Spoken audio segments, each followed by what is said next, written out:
Could how old you are when you have a baby lead to your child developing autism? A major study from the Journal of Molecular Psychiatry found an increase in autism rates among children of teen moms and older parents. Dr. Holly Phillips is here with more on this remarkable study. What makes this study so significant, Dr. Holly? Right. You know, this is actually being called the largest study ever on parental age and a possible link with autism. I think what gives it its power is the sheer number of patients involved. They looked at data from 5.7 million children across 5 countries using national health registries. So when you have that much data, it actually all starts to really matter. You can actually draw strong conclusions. You know, the most striking parts of the study were that paternal age, that's the age of fathers when they have children, showed the strongest links. So children who were born to fathers who were over 50 had a 66% higher rate of having autism. If the fathers were in their 40s, there was a 28% higher risk of autism.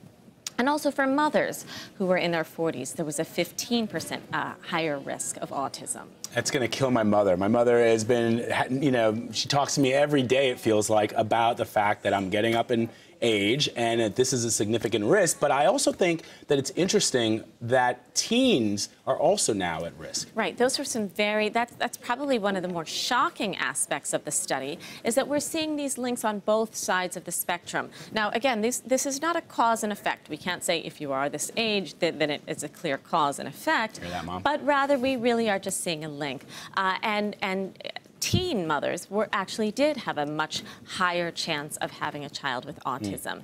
I think really what that speaks to is that autism is a complicated disorder. There are going to be many different things that contribute to it. Genetics will definitely be one, but other things like environmental considerations, neurologic, possibly infections. I think there are going to be a number of different contributing factors here, but this information is really, really valuable. Well, another factor, according to this study, is the age gap between parents.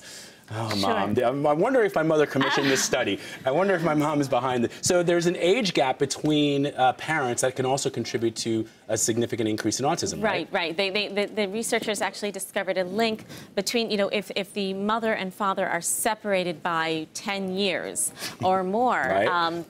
That also increased the chances that the child would be born with autism. You know, I think some of this research really backs up what we've known before. There has always been a link with paternal, not always, but for many, many years, we've known about a link with paternal age. The older the father is at the time that the baby's conceived, the greater link there is with autism.